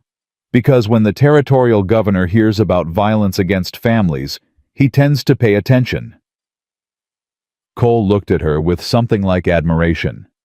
She'd just threatened to go over everyone's heads to the highest authority. Bold move, possibly stupid, but it put everyone on notice. The sheriff's office was cramped and dusty. Sheriff Wade was exactly what Rachel expected, middle-aged, soft, from easy-living, nervous eyes. "Cole Coleman," he said without warmth. "What can I do for you?" "Report an attack. Last night around midnight. 3 men threw rocks through our windows and attempted arson on our barn." "You see these men?" "Dark masked, but I recognized the voice." "Who's—" Cole hesitated. Rachel jumped in. "We're not making accusations without proof, Sheriff. But we want it documented that our home was attacked and our lives threatened, for the record." Wade shifted uncomfortably. "I'll write it up." "Thank you. And Sheriff, we expect an investigation, real one. Because if something happens to my family and it's been documented that we sought help and received none, that reflects poorly on everyone involved." The threat was clear. Wade's face reddened. "Are you threatening me, Mrs. Coleman?" "I'm clarifying expectations. My father was a lawyer before he was a banker. I understand how investigations work and how negligence looks to territorial authorities." Wade grabbed a pen with more force than necessary. "I'll investigate." "Thoroughly," Rachel added. "Yes, ma'am. Thoroughly." Outside, Cole grabbed her elbow. "That was risky." "That was necessary. You basically accused the sheriff of corruption." "I implied the possibility of corruption if he failed to act. Different thing." Cole shook his head. "You're something else." "Is that good or bad?" "Don't know yet." They stopped at the general store for glass to replace the broken windows. Dorothy Chen was full of questions. "Is it true someone tried to burn you out?" "Yes." "And you think it was Brennan?" "I think someone with a grudge acted rashly. Brennan was in the saloon last night, drinking heavy, talking about water rights and justice." Rachel filed that information away. "Many people drink and complain. Few act on it." "True." Dorothy leaned closer. "But folks are worried. Cole's always been a loner, but now he's got a family. If Brennan's willing to attack a home with children inside, what's to stop him from going after others?" "Nothing," Rachel said quietly. "Which is why we need to stand together." "You mean organize?" "I mean look out for each other, share information, make sure isolated families aren't easy targets." Dorothy's eyes gleamed. "You're talking about a community watch." "I'm talking about neighbors being neighborly. I'll spread the word. Ladies' tea this week. You should come." Rachel wanted to refuse. She had no time for tea and gossip, but Cole's hand pressed her back. Agreement. "I'd be honored," she said. They loaded the wagon and started home. Halfway there, Cole spoke. "That was well done, back there." "Which part?" "All of it. You threatened the sheriff, rallied the community, and got yourself invited to the social circle. In one morning. Someone needed to. I couldn't have done it." "No. But that's why you married me." He looked at her fully then. "I married you because I was lonely and you were desperate. but I'm starting to think I got more than I bargained for. Regrets. Ask me in spring. His repeated refrain. Always spring, never now. They arrived home to find Sam on the porch with the rifle. He lowered it when he recognized them. "Any trouble?" Cole asked. "No, sir. Been quiet." "Good. Let's get this glass installed before dark." They worked together, Cole and Sam replacing windows, while Rachel cleaned up broken glass and prepared dinner. Lottie helped sweeping shards into a pile. "Mama, why did those men hurt our house?" "Because they're angry and scared." "Of what?" "Of not having enough, of Papa Cole having what they want." "But Papa Cole worked for what he has. That's not fair."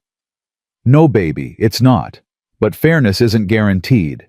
Safety is something we build, not something we're given." "How do we build it?" "By being strong, by being smart, by standing together." Lottie absorbed this. "Are we standing together?" "We are." "Good. I like standing together." That night, they ate dinner around the repaired windows. Cole had boarded up one that couldn't be fixed immediately. The house felt more secure, but the violation remained. "Sam," Cole said, "you did good today. Protecting your sister, keeping watch. That took courage." "I was scared the whole time."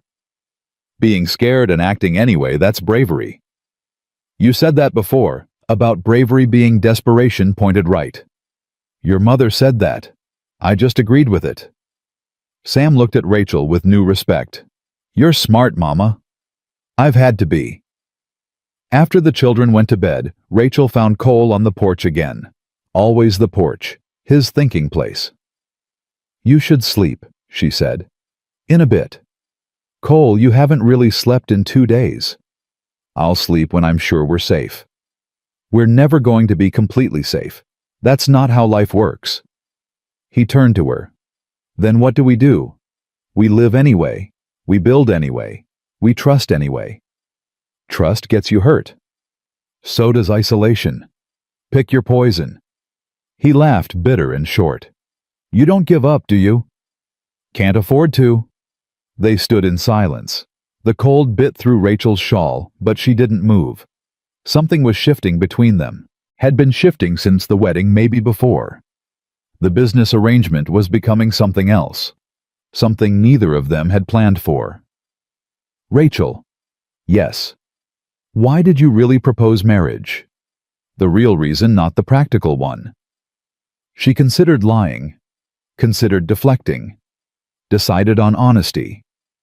"Because I was tired of being alone with the weight, tired of making every decision by myself, tired of being strong without support." She looked at him. "And because when you asked Sam's permission, I saw who you really were. Not the cold bachelor everyone talks about, but a man who understands responsibility and honors it." That's a lot to see in one moment. "I've gotten good at reading people quickly. Slow reads got me hurt before." "Yeah." He leaned against the porch rail. "I agreed to marriage because I looked at you and saw someone who wouldn't leave. Not because you love me, but because leaving isn't in your nature. You're a fighter. Fighters don't quit." "That's not exactly romantic." "You didn't want romance." "No," she agreed. "I wanted honesty, and that's honest." "Is it enough honesty without love?" "I don't know. Is love without honesty better?" He smiled. Actually smiled. "You always have an answer." "Not always, just frequently." The moment stretched. Rachel felt something building between them. Tension, attraction, possibility. All the things she'd sworn to avoid. "We should go inside," she said. "It's cold." "In a minute."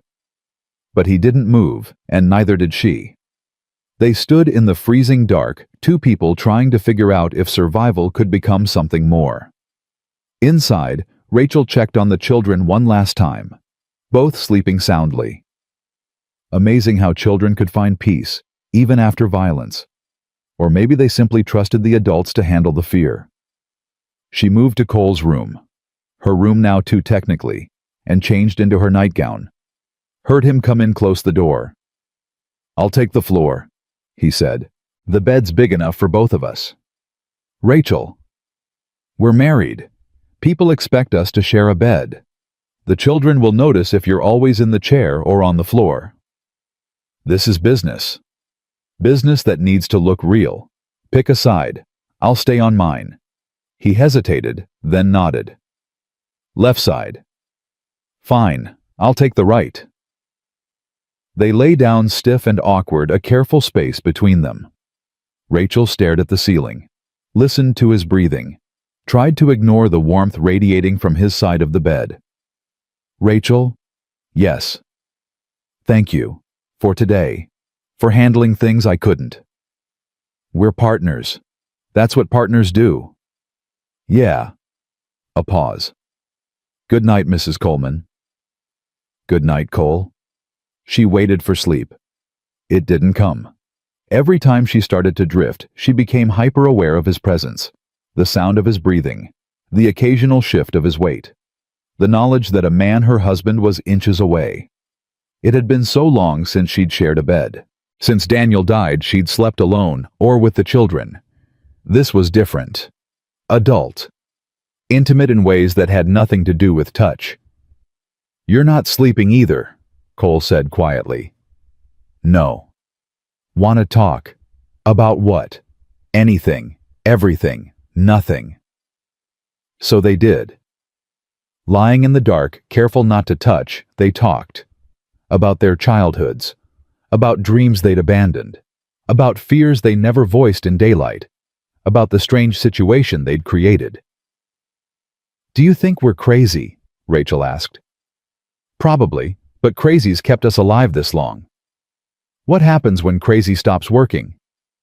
"We get sane, or we get creative," she laughed. "Creative. I like that." Hours passed. Their voices got quieter, softer, defenses lowered in the dark. "Rachel. I'm glad you asked that question. At the stagecoach. About wife or winter alone. Yeah. Made me think about things I'd stopped thinking about." "What things?" "Whether alone was actually what I wanted, or just what I'd settled for. And still figuring it out." She turned her head to look at him. In the darkness, she could barely make out his profile. "Take your time. I'm not going anywhere." "Promise?" "I promise." They fell asleep like that, still on separate sides of the bed, but facing each other. The space between them smaller than it had been. Not touching, not yet, but getting closer. Outside, snow began to fall in earnest. Winter was here, and with it, the long isolation that would either break them or bind them together. The snow fell for 3 days straight. By the time it stopped, they were buried.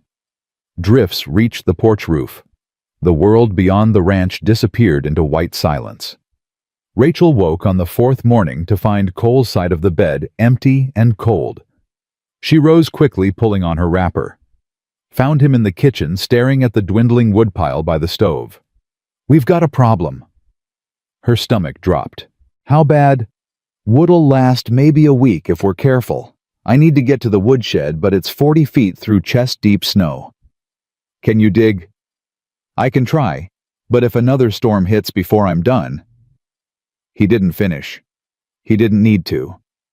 Sam appeared in the doorway. "I'll help." "No.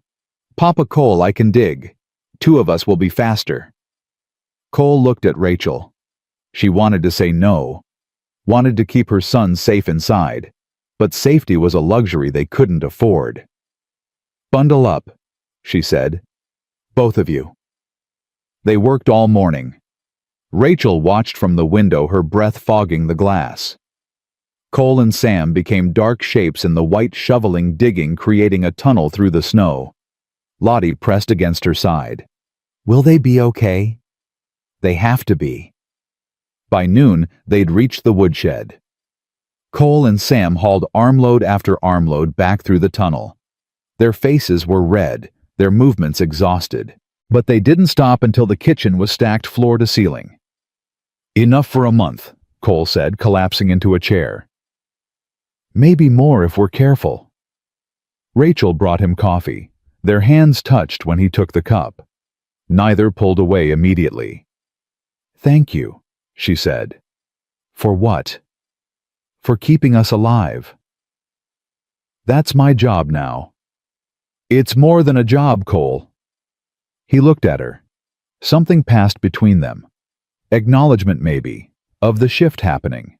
The way business was becoming something else despite their best intentions. Sam interrupted. Papa Cole, my hands are cold. I can't feel my fingers. Cole examined them. Frostbite starting. Rachel, warm water. Not hot warm. We need to bring the blood back slowly. They worked together, warming Sam's hands, wrapping them in cloth.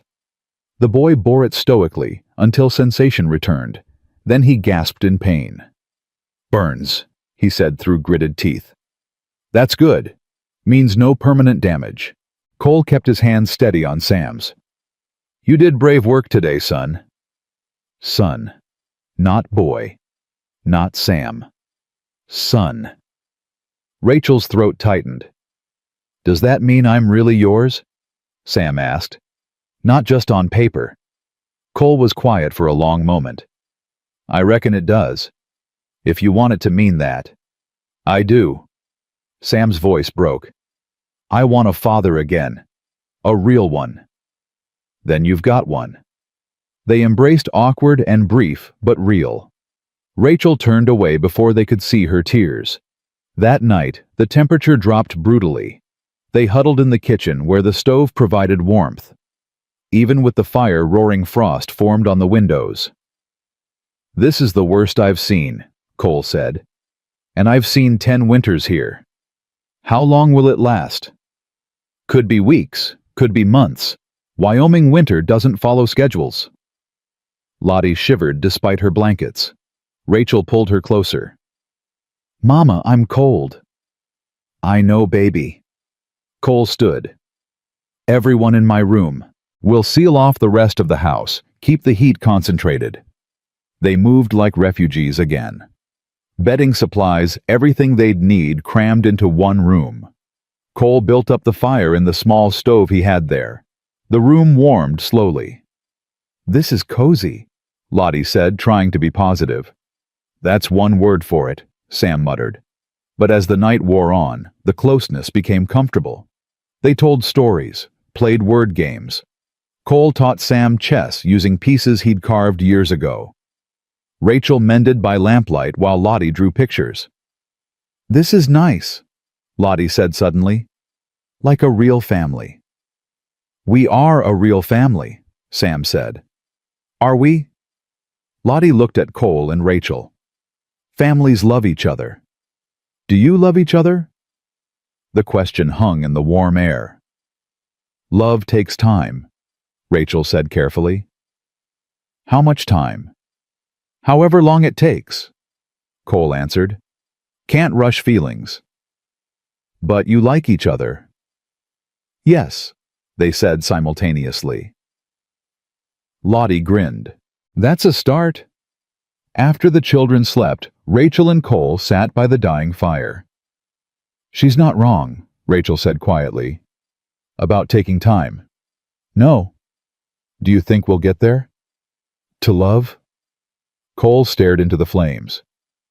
I don't know. I thought I loved Elizabeth. Turned out I loved the idea of not being alone. There's a difference. And with me. With you. He turned to face her. I don't know what this is. But it's not just about not being alone.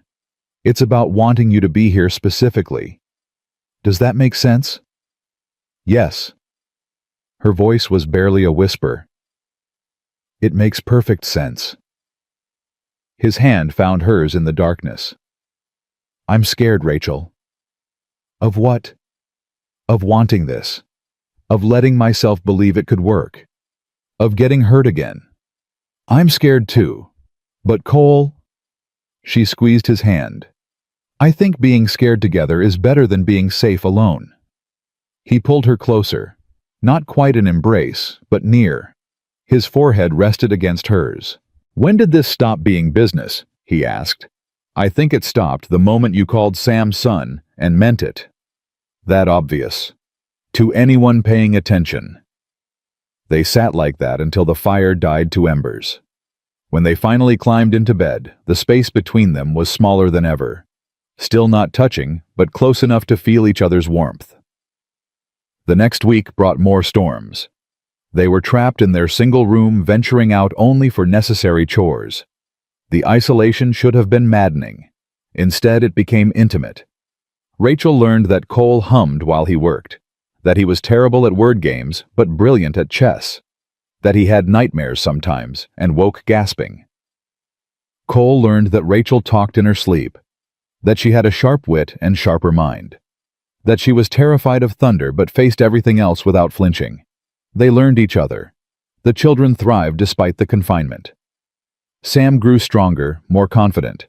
Lottie began talking more, her selective mutism easing in the safety of their small world. "Mama," she said one morning, "I had a dream about Papa." Rachel's heart stuttered. "Which Papa?" "Both. Old Papa said goodbye and told me to be happy. New Papa Cole, he was there too. They talked." "What did they say?" "Old Papa said, 'Take care of my babies.' And Cole said, 'I will. I promise.'" Rachel's eyes burned. "That's a beautiful dream, sweetheart." It wasn't just a dream. It was real. Maybe it was. Maybe Daniel's spirit had found peace knowing his children were protected. Rachel wanted to believe that. 2 weeks into their isolation, supplies ran low. Cole assessed their food stores with a grim expression. "We're going to have to ration. How bad do 2 meals a day instead of 3? Smaller portions. Stretch everything as far as it'll go." Rachel nodded. "The children? Get normal portions. We cut ours." Cole? "Non-negotiable. Growing kids need food. We can manage on less." So they did. Rachel watched Cole give his portions to Sam when the boy wasn't looking. Watched him pretend to be full when she knew he was hungry. Her husband, and he was her husband now, in more than name, was starving himself for her children. She confronted him one night after the children slept. "You're not eating enough." "I'm fine." "You're not. I see you, Cole. I see what you're doing." "They need it more. And we need you alive. You're no good to any of us if you collapse from hunger." "I'm not going to collapse." "Eat." She pushed her saved portion toward him. "I already ate." "That's a lie." "So is 'I'm fine.' We both know how to lie for the people we love.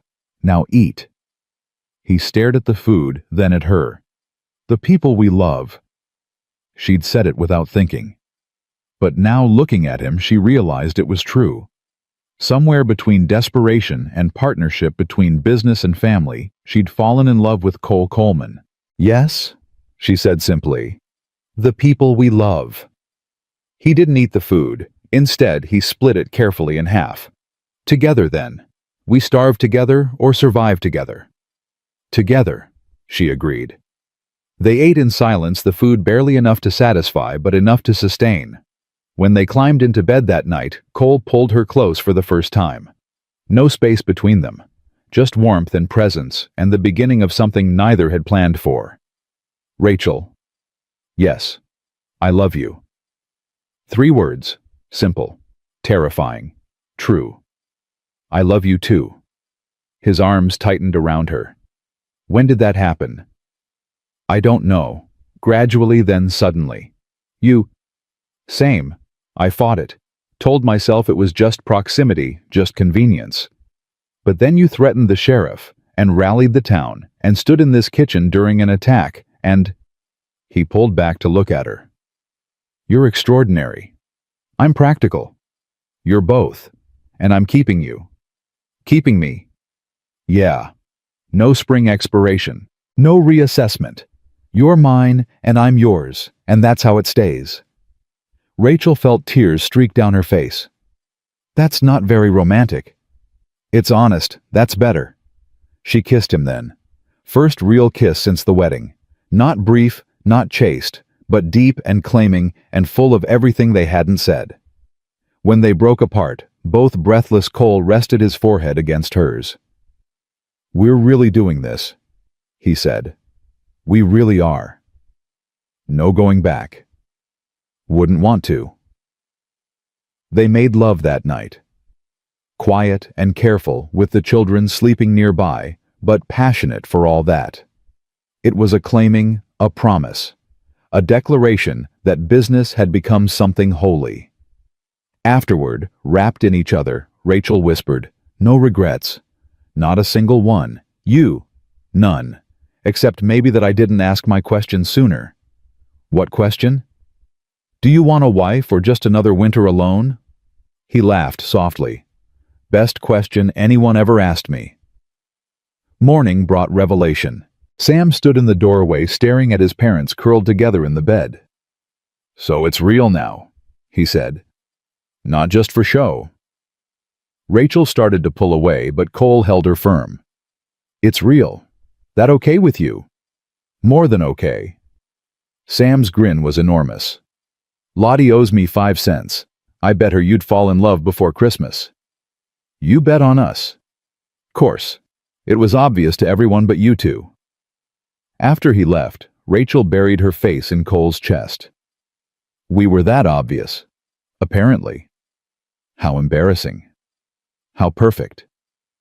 The storms continued, but they no longer felt trapped. The small room became a haven. They played games, told stories, dreamed about spring. Cole talked about expanding the ranch.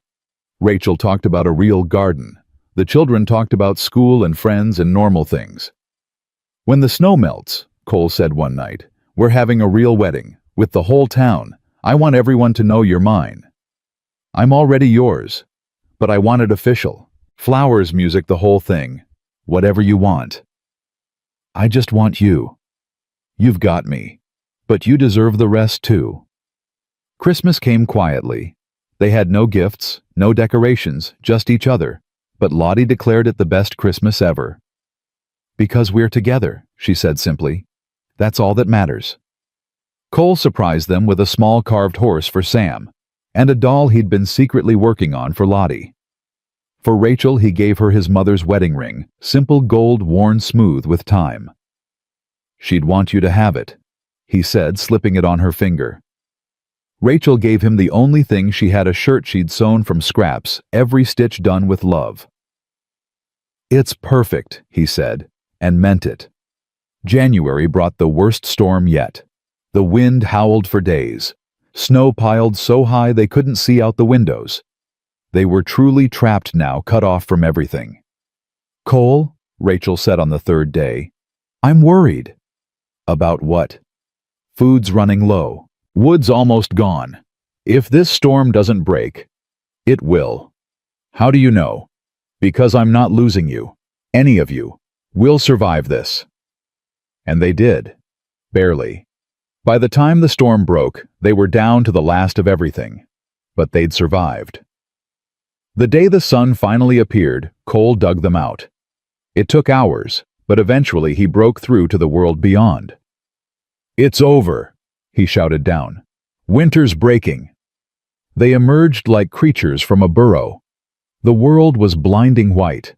But beyond the snow, Rachel could smell it, the faint hint of thaw. Spring was coming. That afternoon, riders appeared on the horizon. Bill Harrison and Pete Sawyer leading a convoy of supplies. "Figured you might need help," Bill said. "Whole town's been worried." They brought food news. Brennan had tried to leave during the worst storm and gotten caught in a drift. He'd survived, but lost 3 toes to frostbite.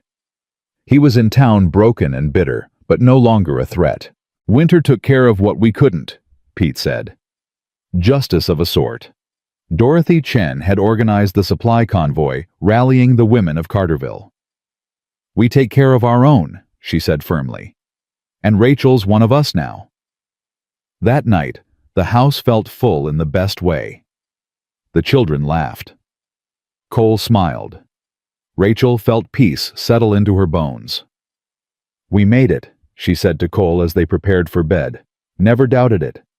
Liar, you doubted plenty. Maybe, but I never doubted us. Not after I decided to stop fighting it. When was that? The night I called Sam's son and realized I meant it. That's when I knew I was all in. No regrets. Rachel asking me that question is becoming a bad habit. Answer it anyway. He pulled her close. I regret the time I wasted being scared. I regret not marrying you the day you stepped off that stagecoach. I regret every moment I spent alone when I could have been with you. Those regrets led you here. Then maybe they were worth it. Spring came slowly but surely. The snow melted. Green appeared. Life returned. True to his word, Cole arranged a real wedding. The whole town came. Rachel wore a dress Dorothy helped her make. Cole wore his best clothes and couldn't stop smiling. Do you, James Coleman, take this woman? I do, I did, I will, every day for the rest of my life. Judge Harper sighed. You ever going to let me finish a ceremony? Probably not. Everyone laughed, even the judge. When he pronounced them husband and wife, Cole kissed Rachel like he'd been waiting his whole life for this moment. And maybe he had. At the reception, Sam stood to give a toast. A year ago, we had nothing. Mama Lottie and me, we were alone, and scared, and running out of chances. Then Mama asked one man one question, and everything changed. So here's to asking the right questions.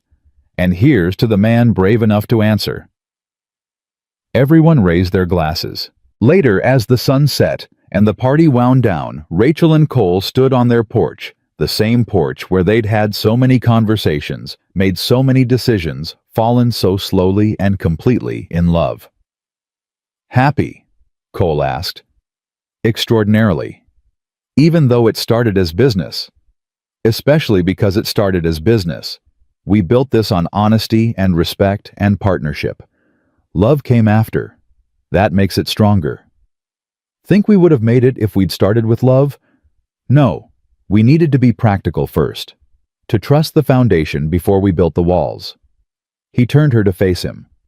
I'm going to love you until the day I die, Rachel Coleman, and probably after that. Promise? Promise. She kissed him as the sun sank below the horizon. Her husband, her partner, her love. Sam and Lottie watched from the window, grinning. Told you they'd work out, Sam said. Mama always works things out, Lottie replied. She's good at finding what we need. She found us a papa. She found us a home. And that was the truest thing of all. Rachel hadn't just found shelter or safety or survival. She'd found home in a man who'd forgotten how to hope in a ranch, built for dreams that died in a life she'd never planned but couldn't imagine living without. The business arrangement had become a love story. The temporary solution had become permanent. The winter they'd survived together had forged something unbreakable. Cole pulled her closer. No more questions about regrets. Just one. What's that? Do you want a wife, Cole Coleman, or just another winter alone? He smiled that full, genuine smile she'd worked so hard to earn. I want you, Rachel. Every winter, every spring, every moment, until there are no more moments left. I want partnership and love and family and chaos and everything in between. I want us. Then you've got us, forever. Forever, he agreed. That's not nearly long enough, but it'll have to do. They went inside together, closing the door on the past and opening their arms to the future. A future built on one desperate woman's question and one lonely man's answer. A future neither had planned, but both had chosen. And in choosing each other, they'd found what they'd been searching for all along, not just survival, but life in its fullest, truest, most beautiful form.